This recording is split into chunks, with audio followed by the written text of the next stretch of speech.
નમસ્કાર મિત્રો કીર્તિ પટેલ જે વિવાદોમાં છે અને ખૂબ વિવાદોમાં પણ રહે છે, તેમને વિવાદોમાં રહેવું પસંદ પણ હશે અને તેમજ કીર્તિ પટેલ છે એ ફરી એકવાર વિવાદમાં આવ્યા અને એ છે જૂનાગઢનો ભવનાથ મેળો।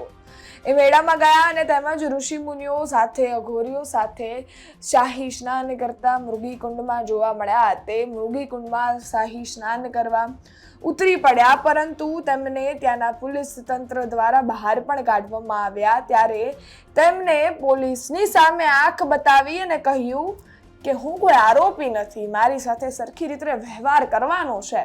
આવી વાત ત્યાં કરવામાં આવી છે અને તેમજ ત્યારબાદ ગઈકાલે તેમને એક પોસ્ટ કરી હતી, જેમાં એમણે કહ્યું હતું કે હું લાઈવ આવીશ, 9 વાગે લાઈવ થઈશ અને ઇન્દ્ર ભારતી બાપુ છે તેમના ખુલાસા કરીશ, કારણ કે જે મૃગીકુંડમાં નાહ્યા હતા એમાં ઋષિ મુનિઓ નાહી છે, એટલે સનાતનની સાથે જોડાયેલા લોકો અને તેમજ જે ઋષિ મુનિઓ છે તેમના અનેક વિડીયો સામે આવ્યા। સાથે જ આપણે એ પણ જોયું કે કીર્તિ પટેલ છે તેમના પણ વિડીયો જોવા મળ્યા અને બધાની વચ્ચે કીર્તિ પટેલે આ રીતે જાહેરાત કરી દીધી કે હું 9 વાગે આવી અને જે ઇન્દ્ર ભારતી બાપુ છે તેના ખુલાસા કરીશ। આવી વાત ત્યાં કરવામાં આવી હતી, પરંતુ એ ગઈકાલે 9 વાગે લાઈવ તો ન થયા, પરંતુ એક વિડીયો તેમને વાયરલ કર્યો છે, તેમાં એમને અનેક ખુલાસા કર્યા છે। સૌપ્રથમ એ વિડીયો જોઈએ, ત્યારબાદ વિગતે વાત કરીએ। જય માતાજી મિત્રો, આજે મેં જે 9 વાગ્યાનો ટાઈમ મૂક્યો હતો કે હું લાઈવ કરવાની છું, ઈ લાઈવ રોકવા માટે મને મારા ગુરુનો આદેશ આવ્યો કે ભાઈ લાઈવ નથી થવાનું।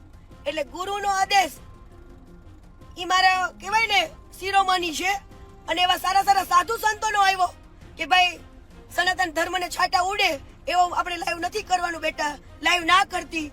એટલે બધાનું માન સન્માન રાખીને હું હજુ વાત જ કરતી હતી, એટલે મારું લાઈવ રોકવા માટે પોલીસની મને 2 ગાડીઓ મારી પાછળ થઈ, 2 ફોર વ્હીલો।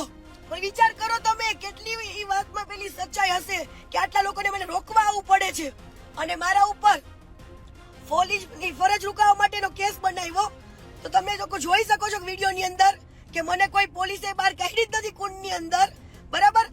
આજે વગર વાકે તમે કોઈનું બાવડું પકડો તો ભાઈ કોઈ વ્યક્તિ એવું તો કે હું કોઈ ગુનેગાર છું તો તમે મારા હાથ પકડો છો। ઓલી પીએસઆઈ નાતી હતી, ઈ પીએસઆઈ નો હાથ પણ જો કોઈ પકડ્યો હોત ને પોલીસ વાળીએ તો ઈ શું કહેત કે ભાઈ હું ગુનેગાર નથી, તમે મને આવી રીતે હાથ પકડો છો।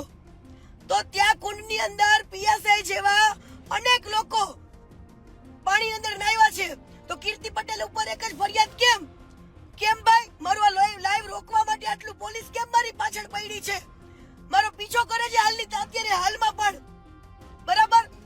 જય હિન્દ, જય સનાતન। હવે તો કઈ પણ થાય આ સચ્ચાઈ બહાર આવશે। અત્યારે તમે જુઓ પોલીસની આ ખોટી કામગીરી, તમે જુઓ એક દીકરીને રોકવા માટે આટલું પોલીસ પાછળ પડી છે મારી।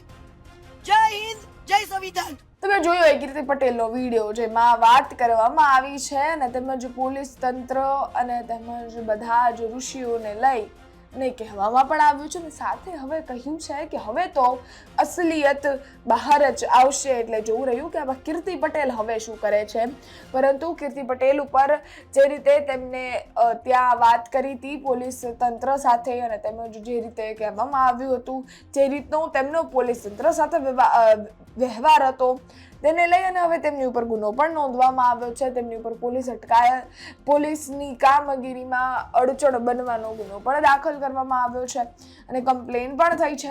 ખેર, તેને લઈને પણ આ વિડીયોમાં વાત કરવામાં આવી છે કીર્તિ પટેલ દ્વારા। હવે જોવું રહ્યું કે કીર્તિ પટેલ એટલા બધા વિવાદોમાં રહે છે અને તેમજ તે એવું પણ કહે છે કે હવે સનાતન સંસ્કૃતિઓને છાંટા ઉડે એવા કાર્ય નથી કરવા। તે અનેકવાર અભદ્ર ભાષામાં વાત કરતા જોવા મળે છે, ન બોલવાના શબ્દો બોલે છે, ગમે તેને ગાળો ભાંડતા જોવા મળે છે। સોશિયલ મીડિયા ઉપર તે એટલે જ અનેકવાર ચર્ચાનું કેન્દ્ર પણ બને છે અને હવે ફરી એકવાર ત્યાં જૂનાગઢને લઈને ચર્ચામાં આવ્યા છે અને જોવું રહ્યું કે આ વિડીયોથી હવે તે શું કરે છે। તેમના વિડીયોના નિવેદનને લઈ અને તમારું શું માનવું છે તે કોમેન્ટ્સમાં ચોક્કસથી જણાવજો। હા, હજી અમારી સુધી ચેનલને સબસ્ક્રાઇબ ન કરી હોય તો સબસ્ક્રાઇબ કરી દો અને જો તમે અમારી ચેનલ છે ગુજરાત તકની અને ફેસબુક કે ઇન્સ્ટાગ્રામ પર જોઈ રહ્યા છો તો ફોલો કરવાનું ન ભૂલશો। આવી જ અનેક અપડેટ તમારી સુધી પહોંચાડતા રહેશું। ધન્યવાદ।